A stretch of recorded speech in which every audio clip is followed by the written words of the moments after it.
Early access has been a big boon to the industry over the past decade. Since Minecraft made it massively popular back in 2009, a lot of indie developers have been using early access as a way of getting funds together for their games while they're still in development.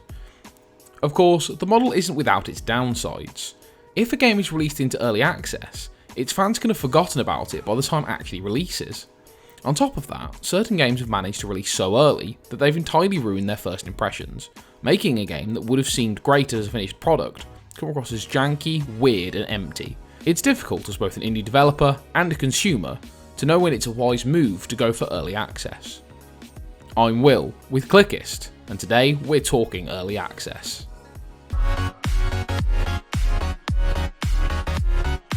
Over the years, early access has given us some truly excellent games. Minecraft was the first major title which used the model, becoming a massive success and raising nearly $33 million in early sales alone. RimWorld is a space colonization simulator, which after entering early access in 2013, was officially released in October of last year, to overwhelmingly positive reviews. And DayZ is a standalone version of an Arma 2 mod, which had a 5-year-long streak of early access, which has helped its community to grow before the game even reached digital shelves. But not all early access games are a good idea. Forums and websites are littered with lists of games which went into early access and were so bad that they never managed to make it back out again. Today, we're going to be examining a game which is new to early access, and using it to figure out just how early is too early for early access. I've said the word early so many times that now it's gone weird. Miasma Caves is a very interesting game on paper. It bills itself as a pacifist roguelike, or in people words, it's a game which features no combat and in which the main map changes whenever you die or reset it.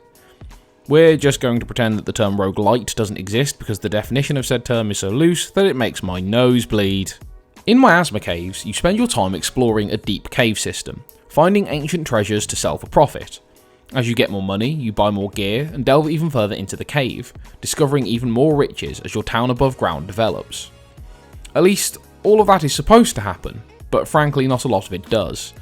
Oh sure, you can explore a cave for trinkets and then sell them to buy gear.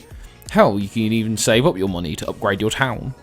The problem is that the cave doesn't really get any more interesting than the top levels right now, and upgrading your town doesn't actually do much.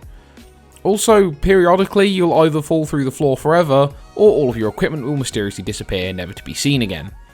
On top of that, the game is unpolished, filled with bad UI decisions, and has absolutely no direction whatsoever. So, what caused the issue here? Well, I can tell you that it's not a lack of engaging gameplay. The mechanics are relatively sound, you have the basics of exploration, of digging, grinding for money, for better equipment, and even the town stuff. So why do I think this is too early in development for early access? Even if a game is missing a lot of features and polish, it can still make for a really engaging and fun experience. Minecraft was in alpha when it hit early access, but it has always been basically just a huge sandbox filled with blocks to play with, so its core gameplay loop was already in the game at that point. Even in alpha, you could spend hours and hours mining, building, and exploring strange cave systems. The loop here was mining for resources, using them to build a base and build better tools, enabling further mining and exploration, leading to more base building, and on and on and on for the next 8 hours. Then you realise that you skipped school that day, so screw it, you might as well make a new fortress. Obviously, as time went by, Minecraft got bigger and added newer, more interesting places to explore, but the fundamentals were strong enough on their own to consist of a gameplay loop. Jumping back to Miasma Caves, we need to examine it to try and find its gameplay loop, which is actually pretty easy to figure out.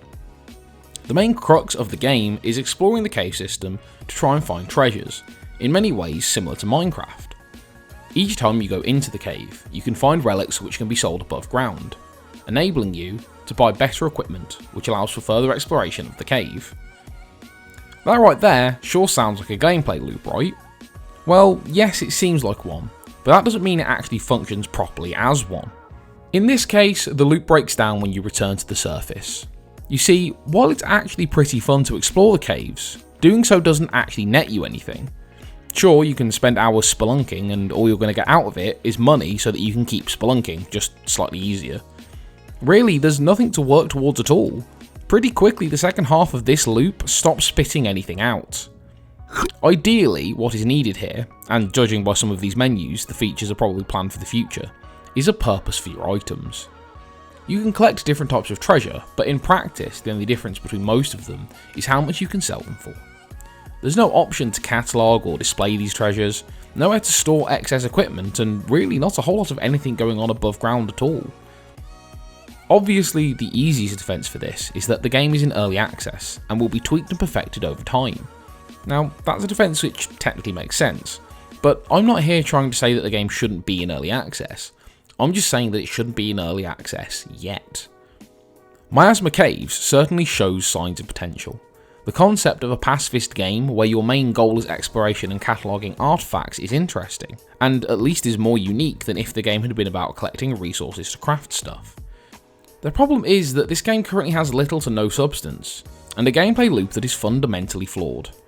If the biggest part of the game is collecting treasures, then you need to give the players more to do with them than simply selling them for money.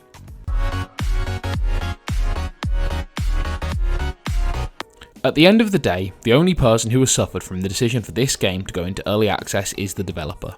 If they had waited, opting instead to get a core set of engaging gameplay in place before hitting Steam running, then it's possible that this game could have developed a core following that would have supported it while it worked out all of the little kinks and bugs that really needed fixing. Instead, the first impression has been soured. I, for one, will only really remember it as a buggy experience that entirely failed to hold any sort of interest. There is just nothing to it. People might suggest that early access is a good way of providing indie devs with feedback on their games to help steer their direction. While this is true, wouldn't it be better to offer super early builds of their games for free on places like itch.io? That way the devs would get decent feedback, which is more likely to be measured, because someone didn't just pay £15 for a game that was nowhere near ready for that price. That way they could work on it to make sure that the game was engaging, even if it was unpolished. Then release it to early access in a few months and be more likely to have a successful time. The point of this video is not to sit and make fun of Miasma Caves. Sure, I don't think much of the game, but I also acknowledge that it could be more interesting with the right work from the devs. The last thing I would want to do is discourage a developer from making their game. Instead, what I hope to do with this video is encourage anyone out there thinking of early access for their indie project to make sure that the time is right to put a price on their game, and maybe consider a free closed beta first. Thank you for watching. Do you agree with what I said in this video?